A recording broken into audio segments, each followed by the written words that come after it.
Bruxelles, parfois aussi appelée aire urbaine de Bruxelles, ou Grand Bruxelles, est une ville et une agglomération de Belgique, qui s'étend au-delà des limites administratives de la région de Bruxelles-Capitale, pour englober des parties du Brabant wallon, et l'arrondissement d'Halle-Vilvoorde, et au centre de laquelle se trouve la commune de Bruxelles, proprement dite, dont le nom utilisé par la Constitution belge est Ville de Bruxelles.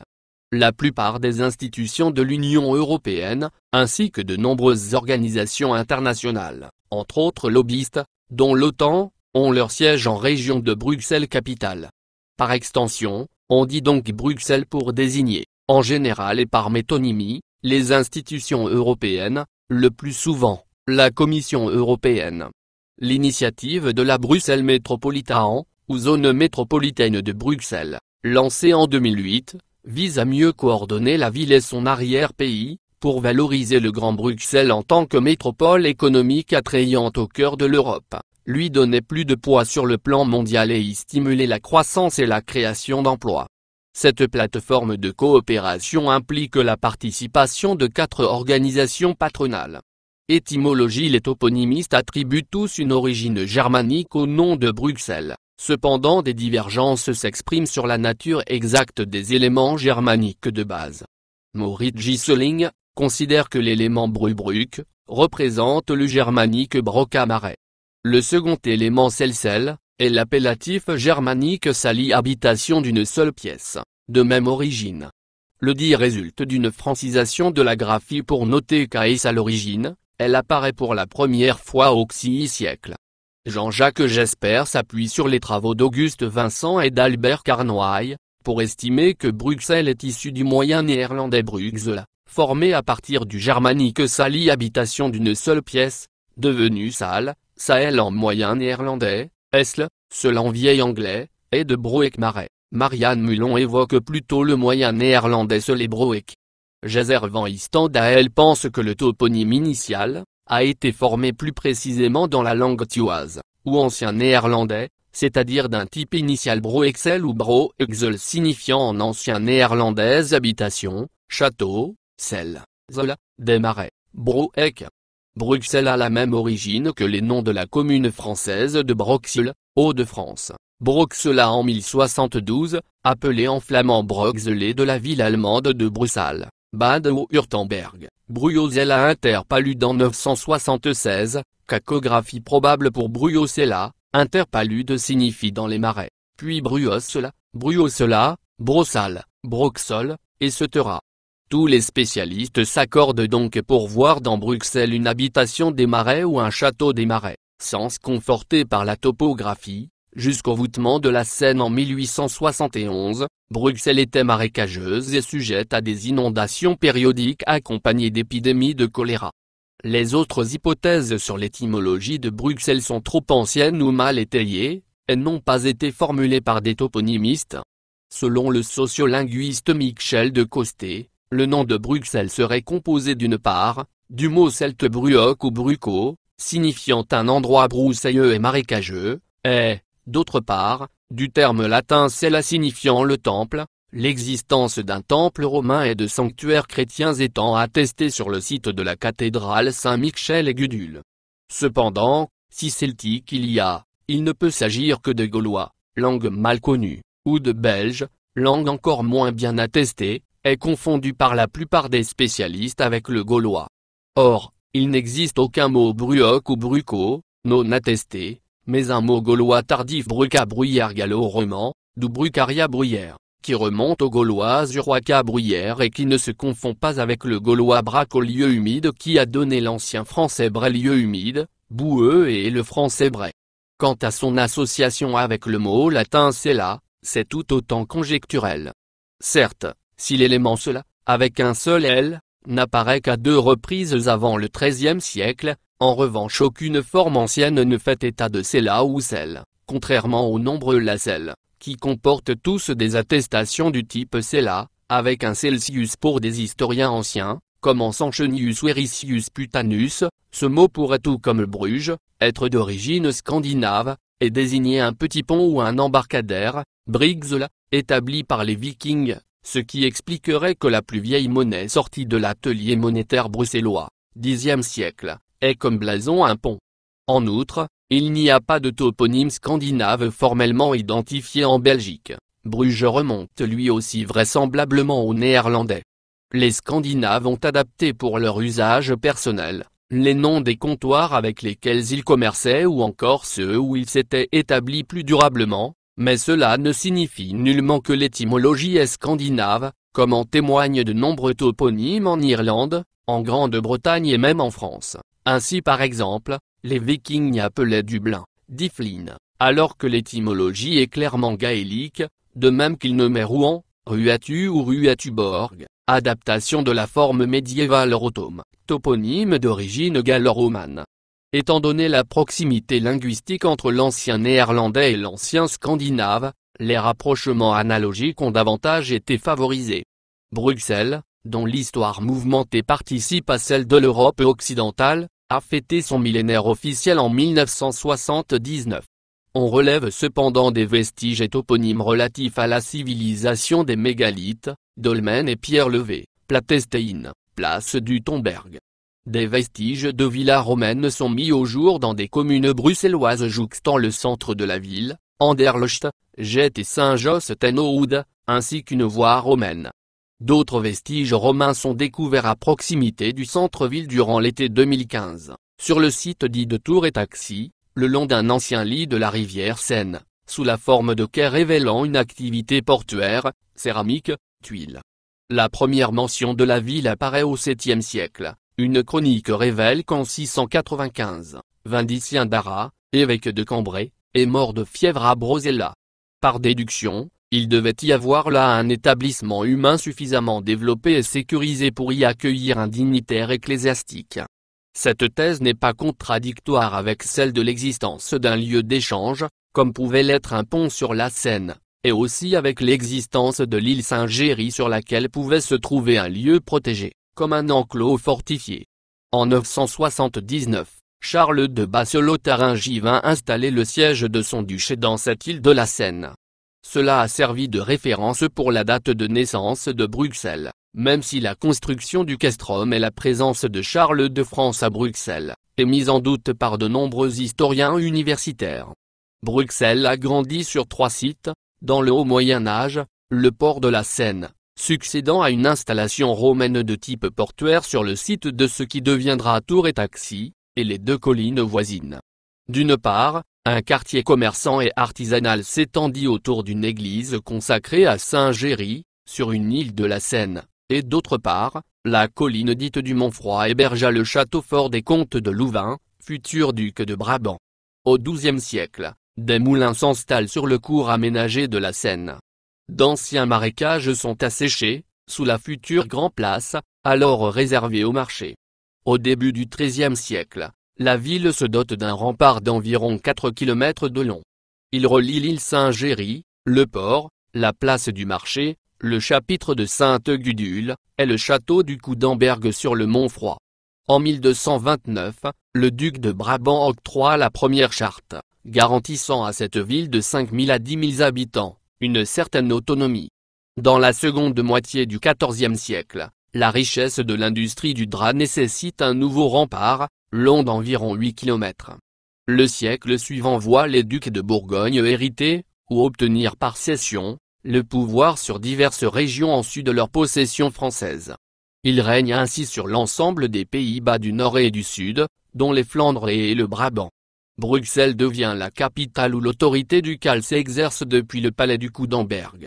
La ville est embellie et complétée par la construction de l'hôtel de ville, 1401-1455. Philippe le Bon, héritier du Brabant en sus des autres régions, autorise l'élargissement de la Seine, pour faciliter le commerce vers Anvers. Cependant, en 1488 Bruxelles connaît une cruelle guerre civile, et puis, à l'été de 1489, une épidémie de peste. Marguerite de Bourgogne, qui tient son nom d'être la tante de Charles Quint héritier des ducs, est titrée Marguerite d'Autriche, princesse de Bourgogne née à Bruxelles. En 1507, elle est nommée gouvernante des Pays-Bas et s'installe à Malines, où elle élève son neveu, le futur empereur Charles Quint. Sous le règne de celui-ci, La population de Bruxelles passera à environ 45 000 habitants. Le développement commercial qui en résultera aboutira au creusement d'un canal jusqu'à Willebroek, permettant une liaison, dès 1561, avec le port d'Anvers. À l'aube des guerres de religion, Bruxelles est secouée par le conflit qui oppose la noblesse des Pays-Bas, Hollande et Belgique, et les États généraux, d'une part, au roi d'Espagne Philippe II, fils de Charles Quint, de l'autre. Il est reproché à Philippe II de ne pas respecter les libertés des divers États qui avaient été octroyées, au fil des siècles, par les ducs de Brabant et leurs successeurs de Bourgogne. S'y ajoute le conflit né de l'expansion du protestantisme auquel s'oppose Philippe II. L'exécution capitale à Bruxelles des chefs de l'opposition, les comtes d'Egmont et de Horn, ainsi que de nombreux opposants, déclenche un soulèvement qui s'étend à tous les Pays-Bas jusqu'au nord de la Hollande. C'est la guerre de 80 ans au cours de laquelle Bruxelles devient même une ville dominée par les protestants et subit un siège d'1 an. La victoire des Espagnols sur la ville insurgée inaugure la contre-réforme catholique qui multiplie les édifices religieux de style baroque. Au XVIIe siècle, la ville est capitale de l'industrie de la dentelle. En 1695, durant la guerre de 9 ans, l'armée de Louis XIV assiège Bruxelles et bombarde sa partie centrale. L'hôtel de ville gothique échappa à la destruction, mais le centre-ville doit être entièrement reconstruit. Par le traité d'Utrecht de 1713, le roi d'Espagne, de la branche espagnole des Habsbourg et descendant de Charles Quint, transfère la Belgique à la branche autrichienne des Habsbourg en vertu des règles féodales toujours en cours à cette époque. Mais l'empereur d'Autriche doit, dans toutes les provinces, prêter serment de respecter les libertés locales nées grâce aux luttes populaires et dont la défense avait entraîné la longue guerre contre le pouvoir espagnol. Cependant, l'empereur d'Autriche Joseph II va tenter des réformes qui vont, de plus en plus, mécontenter la population et un soulèvement finit par éclater à Bruxelles. Celui-ci se propage et les troupes autrichiennes sont battues en divers endroits dont à Turnhout. C'est la révolution brabançonne de 1789-1790. Entre-temps, la ville est une nouvelle fois assiégée par Louis XV, entre janvier et février 1746, pendant la guerre de succession d'Autriche. Jusqu'en 1790, la ville était restée le siège du Conseil d'État, ou gouvernement de la Belgique, province des Pays-Bas du Sud, et des États généraux qui remplissaient le rôle de parlement. Ces deux pouvoirs étaient entrés en conflit à plusieurs reprises avec les pouvoirs ducaux et royaux émanant des féodalités qui se partageaient l'Europe et régnaient sur les anciens Pays-Bas. Une fois de plus dressés contre les empiétements du pouvoir supérieur, les États généraux se réunissent à Bruxelles, le 7 janvier 1790, et proclament l'indépendance des États belgiques unis après la défaite de l'armée autrichienne à la bataille de Turnhout. Mais un retour offensif autrichien met fin à la nouvelle indépendance. Le banquier Walquier, qui avait financé l'armée révolutionnaire, fonde la Ligue du bien public, inspirée des clubs parisiens, première étape vers le futur soulèvement de 1830. Peu après, la Révolution française chasse les Autrichiens et annexe la Belgique. Bruxelles en sort fort diminuée. Privée de son aire politique et économique du quartier de Brabant en 1795, elle devient un simple chef-lieu de département français, avant que la chute de Napoléon ne l'abandonne au royaume des Pays-Bas, dont Bruxelles et La Haye se partagent le rôle de capitale pendant une quinzaine d'années, jusqu'à la Révolution belge de 1830. En 1830, des dissensions d'ordre économique, linguistique et politique entre Belges et Hollandais traînaient depuis des années, entraînant des rancœurs parmi les Belges. Le roi des Pays-Bas a placé une majorité de fonctionnaires, officiers et ministres néerlandais à la direction du pays. De plus, en 1828, il impose aussi le néerlandais, langue officielle des Pays-Bas, à l'ensemble du royaume formé avec le Sud, la Belgique. L'hostilité des Belges dégénère alors en un soulèvement populaire qui éclate à Bruxelles et s'étend dans le reste du pays. L'intervention de l'armée hollandaise se heurte à la résistance d'une nouvelle armée de volontaires et de déserteurs de l'armée des Pays-Bas. Des barricades surgissent à Bruxelles au cours des journées de septembre durant lesquelles se déroulent des combats sanglants qui provoquent une retraite hollandaise. Pendant ce temps, s'installe un gouvernement et un parlement qui édictent une constitution, alors même que l'ennemi est encore retranché à Anvers et bombarde la ville. En 1831, une tentative de retour offensif de l'armée hollandaise se heurte à la nouvelle armée belge à la bataille de Louvain qui tourne d'abord à l'avantage des Hollandais. Elle tourne court lorsque leurs lignes de communication sont menacées par l'arrivée de volontaires belges du Limbourg et aussi sous la menace d'une armée française entrée en Belgique à l'intervention des puissances européennes, Angleterre, France et Prusse. Le roi d'Hollande devra accepter la reddition d'Anvers dans laquelle son armée s'est retranchée pour éviter un affrontement direct avec les Français. Ensuite, une période d'hostilité larvée va durer jusqu'au traité d'Aix-Article en 1839, au terme duquel la Belgique devra céder la moitié de sa province du Luxembourg, devenant la propriété des orangistes, et qui devint le Grand-Duché de Luxembourg. La Belgique indépendante garantie par les grandes puissances, France, Angleterre, Prusse, est alors définitivement installée. Sa capitale est Bruxelles.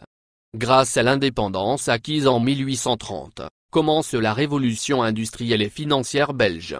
Dès le 5 mai 1835, le premier chemin de fer pour voyageurs construit hors de l'Angleterre reliait Bruxelles, à Les Vertes, avec Malines. Sous le régime politique de monarchie constitutionnelle, la population belge augmente considérablement. En 50 ans, celle de Bruxelles passe au XIXe siècle d'environ 80 000 à plus de 625 000 personnes pour la ville et ses environs, avec la multiplication de maisons et d'immeubles de style éclectique d'abord, puis, en fin de siècle, Art Nouveau puis Art Déco au XXe siècle. L'édifice imposant de la Bourse de Bruxelles, achevé en 1873, l'immense palais de justice de Bruxelles, achevé en 1881, des églises comme l'église royale Sainte-Marie s'inscrivent dans le programme d'embellissement de la ville, avec le voûtement de la Seine et la création des boulevards du centre bordés d'immeubles à appartements de style haussmannien. Parallèlement au développement de l'économie boursière dans le monde occidental, Bruxelles acquiert un statut de place financière grâce aux dizaines de sociétés mises sur orbite par la Société Générale de Belgique, qui a joué un rôle clé dans la forte croissance économique des années 1830, juste après la Révolution belge. Le congrès Solvay de 1927 à Bruxelles fut le 5e congrès mondial de physique. Au XXe siècle, le secteur tertiaire prend le relais par de grands chantiers urbains, jonctions ferroviaires entre les gares du Nord et du Midi, voire rapides automobiles aux multiples tunnels, nouvelles installations portuaires accessibles aux bateaux de mer de moyen tonnage.